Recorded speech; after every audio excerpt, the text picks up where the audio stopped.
Hi, so this is question from JAM 2025, question number 24 और बहुत ही अच्छा क्वेश्चन है और मैक्सिमम स्टूडेंट इसको छोड़ के आए हैं और क्वेश्चन बहुत ज़्यादा टफ नहीं है।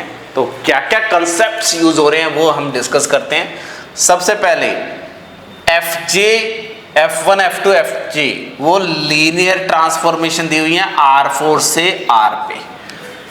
बेसिकली इनको बोला जाता है लीनियर फंक्शनल। ये लीनियर ट्रांसफॉर्मेशन है, ठीक है। और उसके साथ साथ इंफॉर्मेशन है ये नॉन जीरो है। जब नॉन जीरो लीनियर ट्रांसफॉर्म, पहले मैं इसका थ्योरी बता रहा हूं क्या क्या थ्योरी यूज करना है, देन क्वेश्चंस को इजीली सॉल्व कर पाओगे आप। तो यहाँ नॉन जीरो लीनियर ट्रांसफॉर्मेशन है तो रैंक ऑफ Fj जो आएगा वो हमेशा 1 आएगा, क्योंकि कोडोमेन की डायमेंशन 1 है, नॉन जीरो ट्रांसफॉर्मेशन है। रैंक 1 आएगा तो नलिटी ऑफ Fj जो आएगा इट शुड बी 3 आएगा, ठीक है। पहला इंफॉर्मेशन ये। दूसरा इंफॉर्मेशन, अगर मेरे पास F1 एंड F2 का अगर कर्नल की बात करें, ये क्वेश्चन में क्या यूज होना है वो अभी डिस्कस करेंगे, ठीक है। तो अगर आपके पास kernel of F1 equal to kernel of F2 हो जाए तो ये इफ एंड ओनली इफ होगा कि F1 is equal to alpha time F2, यानी कि ये दोनों लीनियर ट्रांसफॉर्मेशन आपस में डिपेंडेंट होंगी। ये बहुत इंपॉर्टेंट कंसेप्ट है जिसके बेस पे ये क्वेश्चन पूछा गया है, ठीक है। तो इसी इसके प्रूफ पे नहीं जा रहा हूं, प्रूफ आप जो थ्योरी लेक्चर्स है उसमें से देख सकते हो, ठीक है। तो यहां इन चीजों को क्वेश्चन में क्या यूज करना है। क्वेश्चन में आपको क्या दिया हुआ है, कर्नल ऑफ F1 जो है वो कंटेन्ड हो रहा है kernel of F2 intersection kernel of F3 में, ठीक है। कर्नल ऑफ F1 जो है it is contained in kernel of F2 intersection kernel of F3 में कंटेन्ड है, ठीक है। यहां देखिए F1, F2, F3 non zero है तो nullity of F1 equal to आएगा आपके पास नलिटी ऑफ F2 और equal to nullity of F3। पहला कंसेप्ट यूज कर रहा हूं, ये 3 हो गए, रैंक 1 है, नलिटी 3 होगा, ठीक है।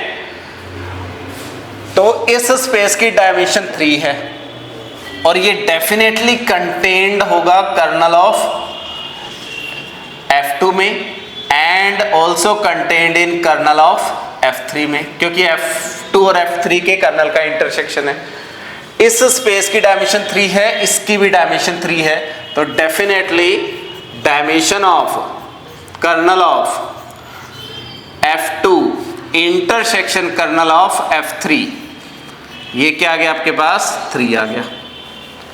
अब इस स्पेस की डायमेंशन 3 है और इसकी भी 3 है, इस स्पेस की डायमेंशन 3 है और इसकी भी 3 है, तो नेक्स्ट इंफॉर्मेशन क्या यूज होगी, kernel of F2 intersection kernel of F3। इस सब स्पेस की डायमेंशन इस स्पेस के इक्वल है तो definitely it is equal to kernel of F2 और सेम लॉजिक से ये space equal to kernel of F3, ठीक है।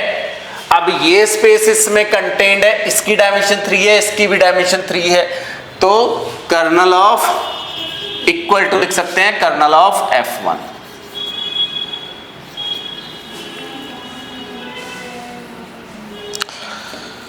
तो this is equal to kernel of F1, ठीक है। ये आपके पास इंफॉर्मेशन आ गई। तो इन तीनों F1, F2, F3 के कर्नल सेम है और कर्नल सेम है तो यहां से क्या लिख सकता हूं मैं, F2 should be equal to some alpha time F1 and F3 also should be equal to some beta time F1। ये आपस में डिपेंडेंट हो जाएंगे। तो kernel of F2 equal to kernel of F1, kernel of F3 equal to kernel of F1। तो इस information का use कर रहा हूं।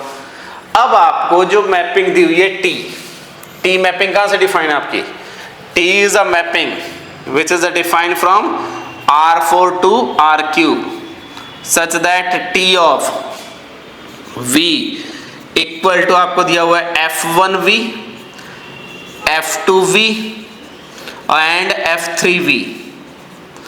This is the T mapping, ठीक है। तो यहां से ये मैपिंग क्या आ जाएगी आपके पास, F1V, then alpha F1V, then beta F1V, क्योंकि F2 F3 F1 पे डिपेंडेंट है। क्लियर है? तो ये जो रेंज आएगा वो किस पे डिपेंड है? F1 पे। तो यहां से डेफिनेटली रैंक ऑफ टी क्या हो जाएगा? 1 हो जाएगा, 0 नहीं हो सकता। रीजन क्या है? ये सारे Fi नॉन जीरो है, तो एटलीस्ट रेंज में एक नॉन जीरो वेक्टर होगा।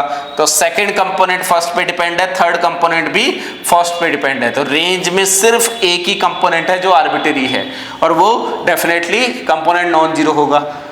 तो रैंक क्या होगी? 1। रैंक प्लस नलिटी 4 है, सिल्वेस्टर लॉ। तो नलिटी ऑफ टी आपके पास क्या होगी?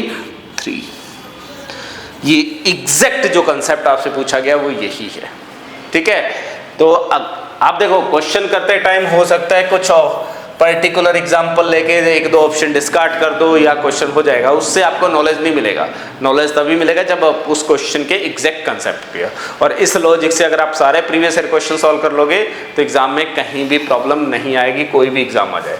तो यहाँ आंसर शुड बी 3। आपको नलिटी ऑफ टी पूछा गया। क्लियर है? I think